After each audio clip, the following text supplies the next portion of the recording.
All right, belly's full, but we're still energized, right? It was good. Good eating there. All right. Oh, you guys just listen. This is great.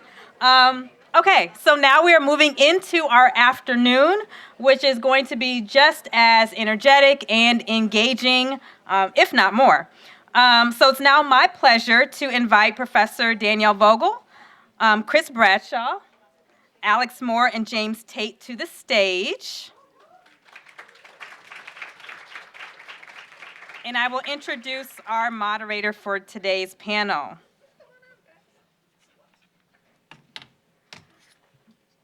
The moderator for our lunch panel, Community Cohesion and Coordination of the Food System for Resilience and Health, is Danielle Vogel. Danielle's the Assistant Director of the Veloric Center for Entrepreneurship, right here, just across the way, where she helps run the AU Business Incubator. Prior to joining our faculty, as you heard earlier from Renee, she founded and operated a climate change motivated grocery store called Glenn's Garden Market in DuPont Circle.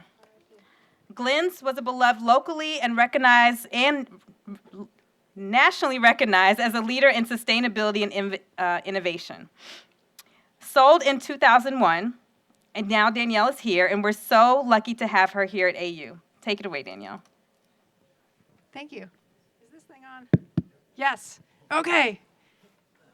Whoever said don't meet your heroes did not know these three guys. I'm so excited to have the opportunity to share their stories with you. We're going to give you so much to think about, and I cannot wait to get started. So let's do it. We're sitting next to each other, so let's start with you, James. First of all, welcome. Thank you. Thank you for having me. We're so excited to have you here today. So you do a million things, right? You're an author, you're a health minister, you're a holistic wellness practitioner, but today you're primarily here to represent Beyond Weight Loss. Beyond Weight Loss Total Wellness Center. It's a mouthful.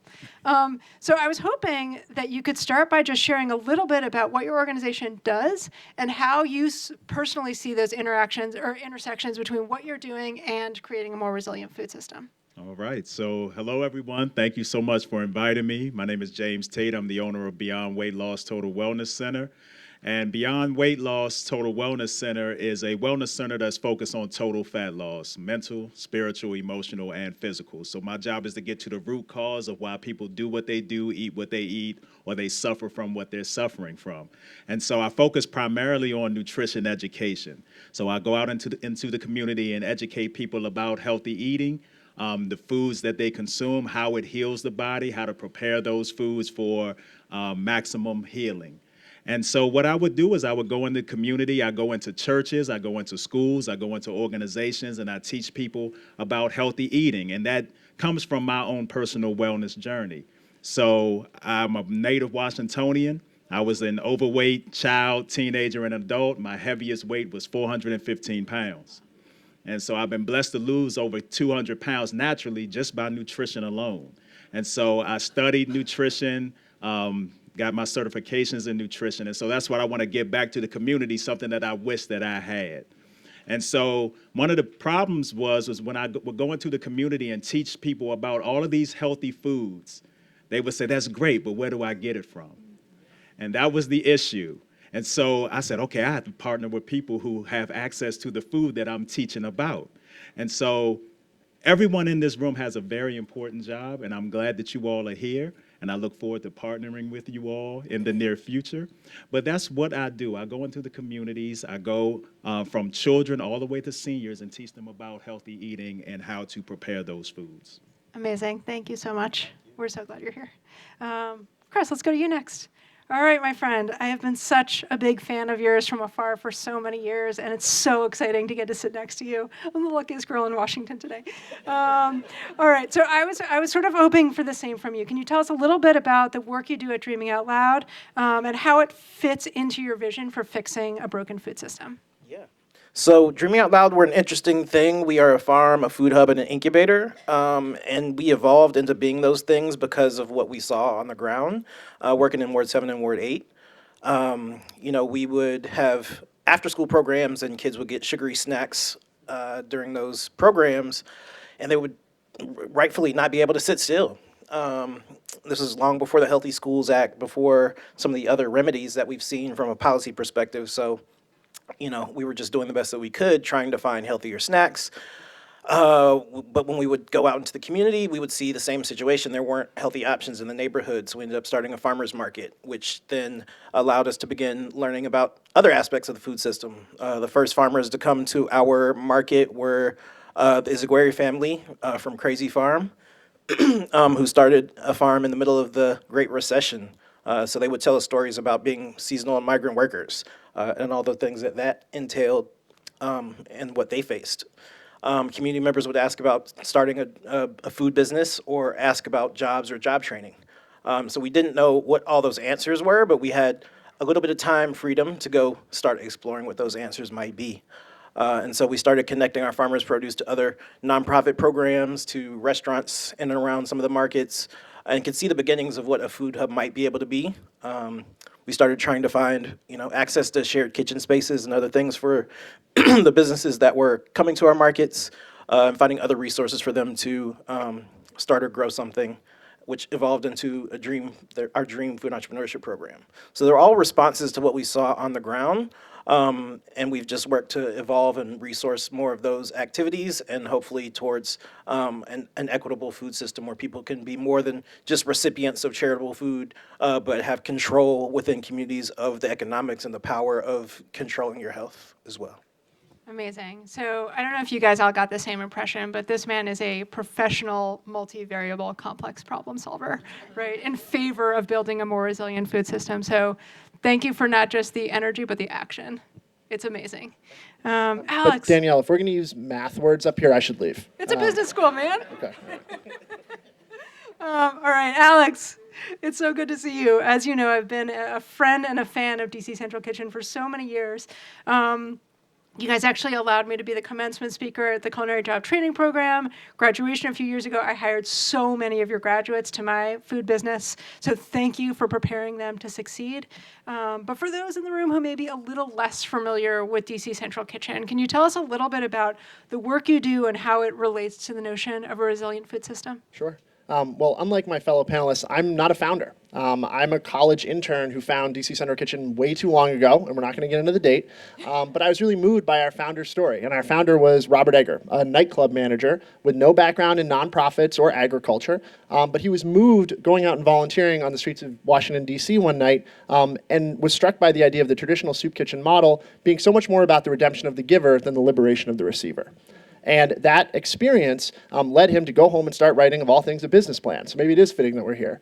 And that business plan became DC Central Kitchen.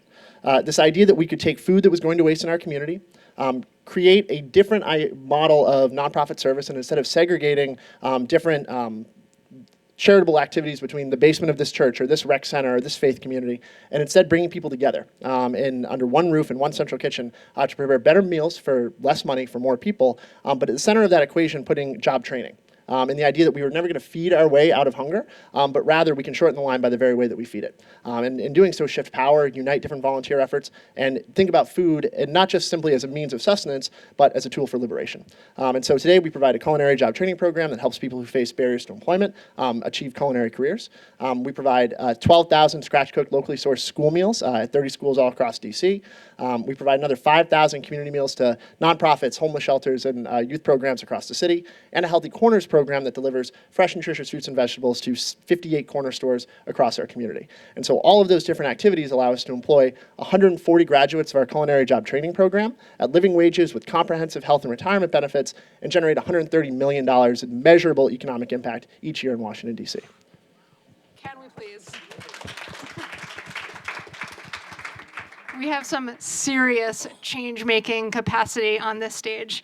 But of course, the themes of the day are consumption, production, and distribution. So let's kind of circle in on those a little bit. And we're going to stick with you, Alex, if that's okay. So obviously, fixing our broken food system is a big job, right? And it really requires, and you kind of got into this a little bit, the forging of strategic alliances. you two are in one such strategic alliance, right? So last summer, you literally moved in together. We define the relationship. Yeah, for sure, for sure. Which is such a cool thing, because what's happened as a result is that the Dreaming Out Loud producers are supplying the Dreaming Out Loud entrepreneurs, and then DC Central Kitchen is able to get the product to the people through the distribution element, right? So can you tell us, Alex, a little bit more about how that distribution element can really help to lift local producers, and how the collaboration between DCCK and Dreaming Out Loud has evolved over time? Well, so and of course, I think this is one we can take on together. So much of what we do together with Dreaming Out Loud is rooted in shared experience and trust and a set of shared values, right? And seeing that producers in our local economy who want to do better for themselves, their families, their communities, were facing real barriers to entry, right? And a lot of that was around infrastructure, but also access to networks, access to visibility platforms, access to resources. And so we looked at what we could bring to the table, which was a new 36,000 square foot facility in Buzzard Point. Please come check us out anytime. And the visibility and resources that we brought as an organization that's been doing this work for 35 years. Well, Dreaming Out Loud brought an incredible set of resources in terms of accelerating local food entrepreneurs. And so what we said is, look, we've got trucks, we've got cafes, we've got corner stores, and we have commercial kitchen space that you can access. And I think so often what happens in the traditional broken model of philanthropy is that a nonprofit says, all right, we can get a grant and we can take care of ourselves. But that doesn't lead to systems change. It doesn't change the ecosystem. But the more we can look out for each other, not only do we generate better outcomes for ourselves as an organization, but we can create a much, much stronger community. And so we have cohabitated now at our Klein Center for Jobs and Justice very purposefully. But that comes out of, I think, years of building trust, understanding one another's organizations, and advocating for each other so that we can be in different spaces and do better work together when we did come together. Do you want to add anything? Yeah, I would just say, it's a multiplier effect. We need each other. The real forces that we face don't care about our collaboration. Yeah. They only care about profit at any cost. And so when you have an opportunity to better stand up some of the systems change, linkages between folks that might not have the opportunity to plug into those things, the more powerful and the more forceful you're going to be as you move those things forward. As we were talking, and you mentioned production, a quote came to mind from one of our ancestors, Baba Aduno Tariq, who says there's no culture without agriculture. And so in being able to start with a foundation in the soil, we have 2 farm spaces in Ward 7 and Ward 8. We work with other farmers who are growing in tune with the earth, with agroecological practices. And so having that have a place in institutional food and places where there's usually not room for those goods because there's such a premium placed on price is very important for the sustainability of those farms, for people to retain land, to be able to generate that revenue that retains those things for generational wealth, for closing the racial wealth gap. The things that we're talking about are rest on white supremacy, rest on capitalism, and continue to drive devastation. I'm from Tennessee. Western Tennessee was just devastated by Hurricane Helene, excuse me. And a lot of that was farmland that was lost. Lowland is a little area outside of my hometown of Morristown, Tennessee, where we have family farmland. Some of that was flooded. So the things that we're talking about, localizing the economy, which reduces, localizing the food system, which reduces carbon footprint, all these things have multiplier effects. But if you don't have the trust and the basis to start those things, you can't see those follow-on impacts. Thank you. Do you mind if I stick with you for one more? Down with some more wisdom? Yes. All right. Don't look at me. I'll toss it to the group. All right. So at the end of the day, there are so many things that are necessary in order to create a resilient regional food system. One of them is obviously crops that are grown with integrity. But we also need to get the crops to the people, and then we need the people to want to eat those crops, right? And it's one thing to engage in subsistence agriculture where you're growing enough to feed your own family. It's another entirely to run a business, and you're bridging that gap. You're creating those pathways. So can you talk a little bit about sort of the ways in which you cultivate an understanding of the importance of scale, and then you support those transitions?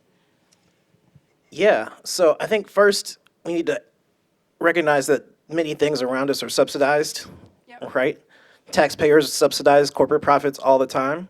So when we're talking about small farmers, they need subsidies directly as well as our consumers. When we're talking about farmers markets east of the river and similar communities across the country, that racial wealth gap, folks' inability to afford the food at the price that the farmer can produce it at, that's a justice issue and that's also a policy issue. So when we're talking about bridging these gaps, we have to understand that unless you subsidize it as you're working towards the root cause change that's needed, nothing's going to work. So when you're talking about models that don't recognize that, we're ignoring the problem and we're not calling that problem out. So, but as you're bridging that, what we've tried to do is help to get no-cost capital to people to build infrastructure. So if we're having a conversation with Mr. Moore, who's down in Beaufort County, North Carolina, and he's harvesting potatoes by hand, we're gonna go, okay, how much does a potato harvesting machine cost, and find some way to raise the money to pass that on to him, while we're also talking to DC Central Kitchen to make sure that there's a place for it to go. But thinking strategically about what that looks like in the neighborhood in terms of food access points that people can access as well. So we've, which also requires infrastructure to tie all those things together. It requires trucks, it requires cold storage, kitchen space, all of those things. So we work to tie those things together in our work at the Marionberry Avenue Market, which we started construction on in February of this year, which will have about close to 1,000 square feet of cold storage, some shared kitchen space, and then a retail grocery market for those products for folks to be able to access food, but also access employment. And so we want to, connect those dots, but we have to recognize the cost and the value and the need to get to scale. Scale can have also have a negative connotation because sometimes scale in our economy can be at all costs, right? To the human being, to the environment. But there is a value to getting the scale because you just can't get $6 a head kale onto a shelf, right? And sell it. Nobody will buy it. Right, but no one will buy it. So there's some economic realities that you have to come to grips with. Yeah. Fact. So that actually reminds me of something that our keynote speaker, Renee, mentioned, which was in the absence of subsidies, there is a premium, right, on local products because we haven't achieved economies, I'm sorry, Alex, but we haven't achieved economies of scale, right? And so the problem is it's an actual human that's cultivating these foods. It's an actual human that's walking into the retailer holding them in her arms, right? And that there is a very differentiated value proposition there, but it is more expensive in the absence of a subsidy paradigm. So this is a problem you have to work with every single day, James. So it's one thing to grow the local food. It's another to get it on a truck to the retailer. But the third piece is getting people to actually consume it. So can you tell us a little bit about sort of the most impactful strategies you've developed for encouraging folks to consume that local food? Yes, that's a great question. Getting people to eat the healthy food has been a challenge. Number one, they don't know why they should eat it or what it does to their body. Number two, their experience consuming that food is because, the food was prepared wrong, right? Nobody knows how good a Brussels sprout is if you boil it to death. Nobody's ever had a roasted one. So a lot of times if you introduce something and they say, no, organic food is nasty or vegetables are nasty, and it's because it was prepared the wrong way. And so one of the things that I do is I tell them the benefits to it. So I identify a problem and the food is the solution. And so I would ask, how many people in your family, who knows someone who has high blood pressure? Everyone's hand goes up. And so I say, do you know what can reverse high blood pressure? And then we talk about celery. And I say, celery is nature's blood pressure medicine. And so we talk about that. And they say, well, my grandmother needs to eat celery. And I say, well, we all need to eat celery. And so I would teach them healthy ways to make celery tasty and palatable. And so when you introduce these foods and you tell them the benefits of the foods, and then you talk about the benefits of the color of the food, because each color has a benefit as well. And so people start to learn why they should eat it. And then when you teach them how to prepare it and to say, hey, this came from a local place. And then you introduce them to the farmer who grew the food. And then they say, And then the farmer allows them to put their hands in the soil and teach them how to teach them about the seed and teach them how to grow it. And now you have this whole community, which is something that we lack. We lack community. And so we often hear how our communities have been destroyed. And we know that food brings everybody together. And when I grew up in Washington, D.C., every neighborhood had a garden. Where are the gardens now? And so one of my goals is to get back to having gardens in every neighborhood, because right now you can live next door to someone and you don't even know your neighbor's name. But the garden brings the community together so that you know your neighbors work together to grow this food that's going to heal the community. And then it also teaches children how to be compassionate, because when you nurse that seed to a seedling to a plant, they want to nurse it. They become compassionate with growing that food. And so when working with the community, especially working with children, it's about teaching them the benefits of that food, but also how to prepare it, because that's the important thing. We boil our vegetables to death, and you end up cooking all of the nutrients out of it. So you teach them how to prepare it different ways, and partnering with organizations that do that, and that is so beneficial to the healthy community and getting people to eat that healthy food. You know, that's such a valuable perspective. You know, we're sitting here together talking about the structural supports. But we've got to remember, at the end of the day, we're talking about food, right? It's the awe, it's the wonder, it's the discovery of food. So when I was running an all-local grocery store, we didn't sell lemons because they don't grow around here, right? But introducing some people for the very first time to sorrel and the magic and wonder of, right? It really was a chance to tell the story, to elevate our local producers, to diversify their diets, right? And to give them a really fun, exciting, encouraging culinary experience. So you're doing it every day. I get it 1,000%. And I love that storytelling element. So thank you for that. Thank you. All right, you guys, we got to talk about financial sustainability, because often when we're talking about sustainability, we're talking about the environment, but we have to maximize our change agency by making sure that the fundamentals are strong. So I don't know which of you would like to go first, but I'd love to hear your thoughts on how you work with your constituencies to sort of embed the values and the importance of financial sustainability in addition to the other types that we've been talking about. I'm happy to start. And in particular, I want to talk about our Healthy Corners program. So a couple of my colleagues are here from our Healthy Corners program here, and they're the ones doing the real work every day with our community. So much of what we talk about, food deserts, which isn't a term that we use at DC Central Kitchen anymore, we talk about food apartheid. They are also reflective of a market failure, right? When you have 80,000 residents in Ward 8, another 70+ thousand residents in Ward 7, and only 3 or now 4 grocery stores, there is an insufficient market for those people to use the resources that they have to shop for the healthy food that they need, want, and deserve, right? And so when we started our Healthy Corners program, bringing healthy food to these small retailers, people told us this isn't going to work. There's no demand for these items in these communities. And we refused to believe that was the case. But if food is never available at affordable rates, in accessible places, with dignity and trust on both sides of that transaction, well, that prophecy will come true every time, because how can it be sold if it's not there?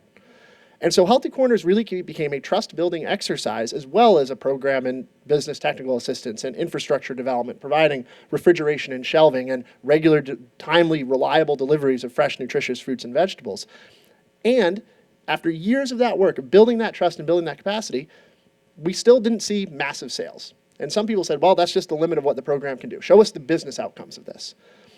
And we said, well, why don't we try this crazy idea, learning from our friends in the farmers market world, of providing people additional produce incentives. Use your SNAP dollars at a small local business, purchase a fresh fruit or vegetable, and we'll give you $5 more to buy additional fruits and vegetables from that retailer. And sales went far beyond what the incentives were, right? It proved that people simply faced a cap on what they could afford to buy the food that they wanted, needed, and deserved. So you have to make it accessible, but you also have to make it affordable. And so what we have is just a fundamental market failure, and that people don't have the resources. So let's think about innovative, interesting, market-aligned, and sometimes even market-based ways to make that possible, all while thinking about the trust and relationships that are necessary to get to that place. And our Healthy Corners team has done that now for 13 years and is posting record sales as a result. Yeah.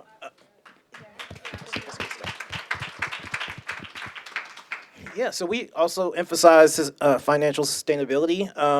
We have a food entrepreneurship program that's a critical element of it, developing a lean business plan. lean canvas, talking about true costs and how to get at your true costs. Many times people will make something and don't know how much it costs to make it. They don't count their own labor. They're not tracking food costs, all of those things. So it starts internally. We have to know those things. So we talk about that. We think about multiple layers and levels of revenue and different things that can generate revenue. So individually, or organizationally, internally, we do cut fruit and vegetables. So we work with DCCK, DC Public Schools Self-Operated Division. We've processed cubed sweet potatoes for 4P Foods, for Genuine Foods. Fingers crossed, we'll have another 12 or 13 schools we'll add with another contractor to be able to process these things. And it generates revenue. It keeps jobs in-house. It can help sustain things beyond retail revenue within a grocery store. We make granola, which is in DC Central Kitchens and Cafes, and for their parfaits and things within the Healthy Corners and school food. Martha's Table and Capillary Food Bank, they're also buy these things. So we also work to demonstrate it, right? If you can't see a live example of where it's working, then it's going to be harder for you to imagine it. And so it kind of starts with our internal practices and also what we teach externally, but we're also realistic with folks, right? There's no magic button you can push to just generate sales or revenue. And we also have to grapple with the realities of economics, right? Even pre-pandemic, white wealth was 81 times that of black wealth in the region. So you're starting with a customer base in your own community that doesn't have the wealth to afford some of the things that you're going to do. So that's a bigger picture conversation that we also have within our programs so that we're always keeping the root causes at the center. You've cracked the grocery code with cut fruit. It's margin for days. That is the best thing you can sell. It's unbelievable what people are willing to pay for convenience. So has anybody ever shopped at a salad bar in a grocery store? My dad invented that. Right, so I'm a fourth generation grocer. He founded a grocery store chain in the New York area called the Food Emporium. He made a store just for you. Yeah, for sure. You know that one. And he challenged all of his department heads, this was the very early 80s, to create a strategy to either drive sales or reduce loss, because in a grocery store, it's all about reducing loss. And the head of the produce department said, I don't know what to tell you, right? If somebody comes into the store because they want to buy an apple, they don't want to buy 2 apples. I'm not going to sell them 2 apples. And he did a lot of thinking, tough, critical thinking about it, and he realized my biggest problem reconciling my COGS with my margin requirements is the bruised tomato, right? Because somebody will be touching it on the shelf, it'll fall on the floor, and then I can't sell it because it's bruised. What if I cut the bruise off the tomato and sold them the rest of the tomato? And this was where the idea for the salad bar in a grocery store was born, and it is now like the revenue driver for every grocery store that offers them. So cut fruit is the way, man. That's the path. Awesome. Okay, so I want to just really quickly get to 2 more themes so that we have a little bit of time for Q&A. And those themes, they are access and advocacy. So let's start with access first. You have spoken a lot, including here today, about how your weight loss struggles began in childhood and when you realized that when you changed your nutrition, you could change your life. That set you on the path. Right, so can you talk to us a little bit about how access to education and fresh produce impact the food system and really what specific structural supports might be necessary in order to ensure that DMV residents have equitable access to nutritional food? Yeah, so that's a great question. Education is always going to be important to me. Just educate about the food that you're consuming, the food that that heals the body, the food that's reverses disease. Also education about what's in your neighborhood now, the sodas, the sugary beverages, the candies, what that does, the artificial colors, the scary 7 ingredients that people have never heard of, but they're in everything that we consume. Also, getting to know the people that grow your food is very important. Even now, with me being a resident in Prince George's County, I primarily do my shopping across the Wilson Bridge. I have to go to Virginia because there aren't a lot of healthy options in southern Prince George's County, which is unfortunate. And so when you look at it that way, it's, hey, how do I connect people to the people that grow the food, because there are a ton of farmers in Prince George's County, but how do I get to them? Exactly. Where are they? What are their hours? What are their names?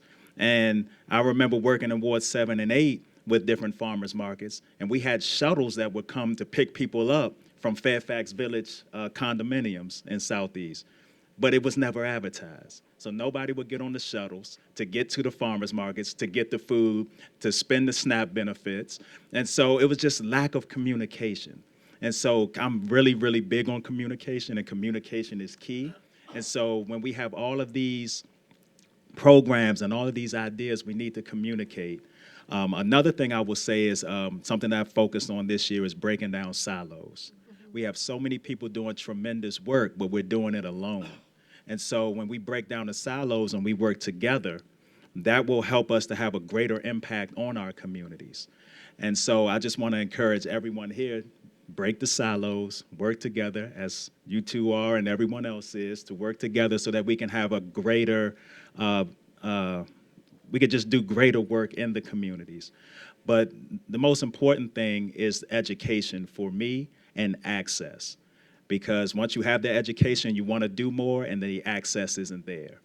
And even though we don't have the access to the food, we can find ways to bring the food to people, bring the people to the food. And so that's something that we really have to work on. And that's a great point that kind of leads into the advocacy piece, which is how do we break down the silos, right? And that's where policy comes in. Policy is a bit of a blunt instrument, as we know, but Alex, you through DCCK have been super involved in advocacy through the DC Food Policy Council, et cetera. Chris, I know that you've touched on it quite a bit. So I'm wondering if you guys could just sort of conclude the panel by telling us a little bit about what you're actually working on right now in terms of policy and what outcomes you're hoping to achieve. I promise, and not to quote a recent debate, but I promise I'll answer your question. But I want to go back really quickly to this concept that you mentioned about sliced produce, right? Yeah. It might be good for margins. Mm-hmm. It's great for consumability. I think it's also a justice issue, right? And we've been in this game long enough where 20 years ago, if you saw any sort of charitable food distribution, what was it? It was a cardboard box of unsightly root vegetables, right? And then when food desert, that paradigm started to be in vogue, what was the traditional charitable response anywhere you went? 30-pound box of unsightly root vegetables. Now we're talking about food as medicine. And so what can you do after you go through a process to meet with your physician in a pharmacy to go pick up a 30-pound box of unsightly root vegetables? So the idea of choice and of dignity and variety that is informed by what people actually need, what's going to lead to better outcomes, is hugely important to bake in. And I think that's where policy comes into play. One of our greatest successes at the kitchen in recent years was working with many allies on the WIC Program Expansion Act. Here in Washington, D.C., WIC is hugely important, as it is in so many markets. But to accept WIC as a retailer, you needed to be a store with 10,000 square feet and 3 grocery stores, 3 cash registers. Yep, we couldn't take it.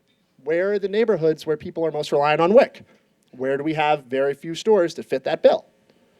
And so that was an understandable regulation when you dug into it, but the cost for the community was massive. And so through partnership with the people who made important decisions around regulation and around law in the district, but also community members that helped us understand that issue, and the small businesses that said, we can help people accept WIC in our business if you help us understand how, right? So together we've quadrupled the number of WIC accepting retailers in our most affected communities with this issue, thanks to successful policy change, but also implementation support and continuous community feedback loops. The policy issue we're most dug in on right now is the need to give SNAP a raise. I will take at least one snap for that. And this is something where Councilmember Parker mentioned this, right? And he used the present tense, and rightfully so, because people worked very hard. But as of October 1st of this year, people saw their SNAP benefits in Washington, D.C. go down by as much as 50%. And so if we already have a 38% food insecurity rate in the district, according to Capital Area Food Bank, before we have a policy-level ecosystem meteor hit us like that, this is going to be a hard winter. And so it's so important that we are all attuned to what's happening at that policy level, and we are relentlessly listening, because it is so easy, if people don't hear about it from their constituents or read about it in the paper, to think that a policy change like that has no impact. And so we're going to be working really hard, and I hope we can all work together as a community and as a movement to show that this has downstream effects, and then that we can flip the case and say, it isn't just that SNAP isn't getting a raise. Every small business that sells healthy food, that's been doing what we've asked them to do for 13 years through Healthy Corners, just took a pay cut. SNAP isn't a subsidy. It isn't a social program. It is an investment that supports everybody all throughout the food chain. very purposefully and with a lot of, when done well, flexibility and dignity and choice, just like cut produce can. Yeah. So, amen. Yeah, I would say education and advocacy are really important for us. I wouldn't say that we're focused on one particular legislative issue right now. Our principal advocacy efforts are led by my team member, Jaron Hill Lockridge, on the Ward 8 Health Council, which is a really critical body for both education and advocacy. There's this great Malcolm X quote, I can't remember word for word, but it is related to not letting your oppressor control your education. So unless you can educate yourself about what the issues are and define them for yourselves, then you're going to go in the wrong direction. Alex earlier mentioned food apartheid. Shout out to Mama Karen Washington, who coined that term. That's about defining the intentional construction behind the circumstances that he's talking about. And so for us, education and advocacy looks like getting on the ground more often and outside of some of the policy bodies that we've been able to make impact through, and to get out and do more of that education hand to hand on the ground in the neighborhoods and in the community. Like, that's what it's about. So that's also organizing and building power, but you also have to connect the dots to some of the actual policy impacts that you want to see. And so much of what we're going to be doing, particularly over the wintertime as we finish construction, have some time to settle in, is working to frame what that looks like and what other efforts we can tap into to help push advocacy and policy forward. The Farm Bill is another one that's very important. We're definitely for institutionalizing things like the local food purchasing cooperative agreement that could help to continue driving revenue for small producers, for Black and brown and other socially disadvantaged producers. So much is tied up, giving SNAP a raise through the Farm Bill. All of those things are critical to our communities, but I think for us it's a matter of building the capacity and focusing in on a couple of things that we can really be impactful towards. Thank you. Can I mention something Yes, about policy? please, James, please. So it's very important to collaborate. One of the things that we were able to do a few years ago, myself, Sugar Free Kids Maryland, American Heart Association, we were able to get past a Healthy Kids Meal Bill in Prince George's County, which is the most comprehensive kids meal bill in the country, which, thank you, and we had to go up against Coca-Cola, Pepsi, McDonald's, and it was rough. But we were able to get that passed. And so now if any establishment that sells a kid's meal, it has to offer a healthy beverage as well as a healthy side. So French fries are no longer the default. You now get fruit and 100% juice. And so we were able to do that in Prince George's County, and we were able to do that in Montgomery County, and now we were able to do that in other places in Maryland and Pennsylvania. So it's starting to spread like wildfire. But we were only able to do that with collaborating, because everyone has tried to do it on their own, was unsuccessful. But once we were able to come together, break those silos down, we were able to get bills passed. And so we can do this. Awesome. Great note. Thank you. Okay, we have 6 minutes left. I'm gonna crowdsource him a job. Who has a question that I should have asked that we need to know the answer to? Who has the best question in the room? Challenge. You would really rather go to the bathroom than get some wisdom you out might of have these the only guys question in the one room, more but it could thing. still be the best one, right? So. Yeah. I do not fear calling on people. I will do it. Renee, what did I miss? Oh, we have a hand. Fabulous. Yes, please, sir.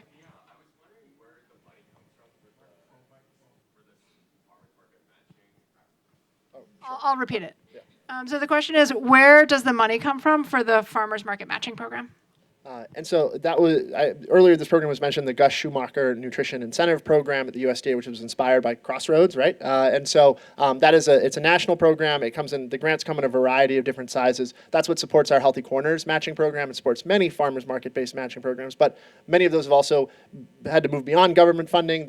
Those grants are very time limited, and so others have moved on to being supported by philanthropy or local and state governments as well. All right, that was the warm-up. One more, sir. I was just wondering what kind of advice you have around bringing kind of other people along that advocacy and policy journey. Obviously, advocacy is most impactful when we hear stories firsthand, and it's one to hear it from an organization, but it means so much more when it comes from those who have lived that experience. So just any advice for how to bring others into that advocacy or that policy to amplify the voices of those that need the change Did everyone hear that question? Okay. The question is, how do we incorporate people into the advocacy effort, right? So like it's one thing to hear why it's important, it's another to get involved and engaged. We have 25 more days, guys. We got to get engaged, right? So who wants to take that one? Well, one of the things that I would say is to have people who have benefited from what it is that you're trying to put out there. When it came to the Healthy Kids Meal Bill, I was the face of it. If you saw anything on the news, anything in the newspaper, I was the face of it because I was that overweight child who did not have access to healthy food. And so what you do is you find like-minded people and people who have benefited from it, and your story is usually the best thing that you could tell. Your testimony is something that will touch so many people. And so it's one thing to hear from someone who never experienced it or has never dealt with it, but when you put people out there who can firsthand tell you how it helped them out, more people are more inclined to listen to that. Credible storytelling is how you get it done. Thank you, James. And I would simply pile on to say that process has to be so rooted in trust and mutuality, right? It is not, hey, there's a hearing in 2 weeks, time to go find some lived experience, everybody, right? Like that is so transactional and doomed to fail, right? It's profoundly inauthentic. But I think if what you say is we are rooted in our community, in our experience, it's our culinary students and culinary graduates. Let's listen. Let's listen to what challenges they're identifying that make somebody say, there ought to be a law about that. And then let's bring in outside experts. We've done trainings on how to testify confidently before council, done field trips to the council chambers. What does it feel like to be in the space before the light goes on and it's your turn to talk? And think about how to really build that lasting process. And then there's something beyond it, beyond the hearing, right? Once you've engaged in that skill building experience, then how are you empowering people to be leaders from that point?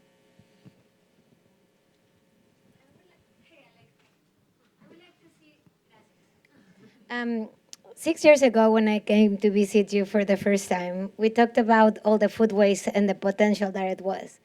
And I'd like to have you and maybe others in the panel speak about that very successful case of coordination, because there is some awesome improvements you've done so far. Yeah, so I think the question being about food waste and how we can continue to build in that, I think it's important to take an expansive look at food waste, right? That sort of retail level food waste is so in our face. And then some of the most sustainable solutions are when a business shifts their entire business model around it. And we have moved gradually up the food stream. So we used to be a guy with a van and a fraction of a plan who would drive around and pick up the leftover food from Smithsonian events, right? The night of 100 pig eyes with 50 suckling pigs was one of our more iconic early stories, right?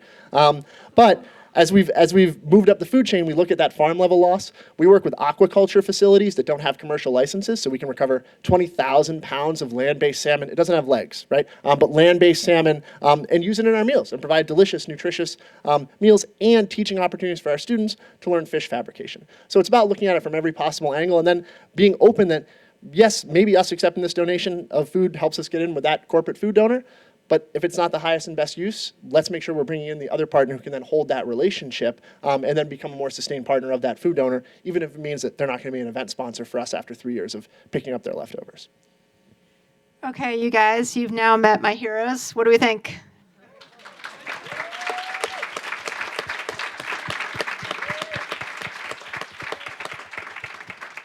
Celeste, back to you, my friend. Thank you. And thank you again, Professor Danielle Vogel, Chris Bradshaw, Alex Moore, and James Tate for those real-life examples of how we can be involved in both the activism and advocacy and things that are already happening within our D.C. food system. All right. Thank you all again.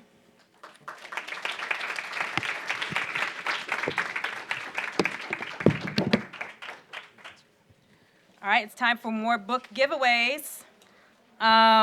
Okay, so we'll have 5 lucky winners. Do we have a slide for this? Yes, okay. 5 lucky winners will receive a copy of Alex's book, and 5 additional winners will receive a copy of James' book. If your name is called, again, please go to the registration to receive your copy. All right, we'll start with Alex's book, The Food Fighters, D.C. Central Kitchen's first 25 years on the front lines of hunger and poverty. Stacy Dean. Woo. Harry Rhodes. Somewhere, I see a hand up there. Okay. Marquita Welch, Patrilli Hernandez, Heather Bruskin. All right, congratulations. And now the package deal for James's book. It's a must-have for anyone who has little humans in their household. You'll receive both The Cool Kids and the Land of the Giants and his latest release, Wellness Warriors. Okay, well, maybe you'll win. All right, Caroline Moppet, Anna Liang, Marion Flaxman, Sydney Lawson, and Camille Range. All right, congratulations, everybody. All right, so now we'll take another short break, about 10 minutes to clear your space, refill your beverages, and hit the reset button for this afternoon. When you come back, you're actually going to have an option to move tables if you'd like, so just be aware when you're collecting your belongings that you might move or that others might be joining your table. All right, I'll see you back here at 1:25.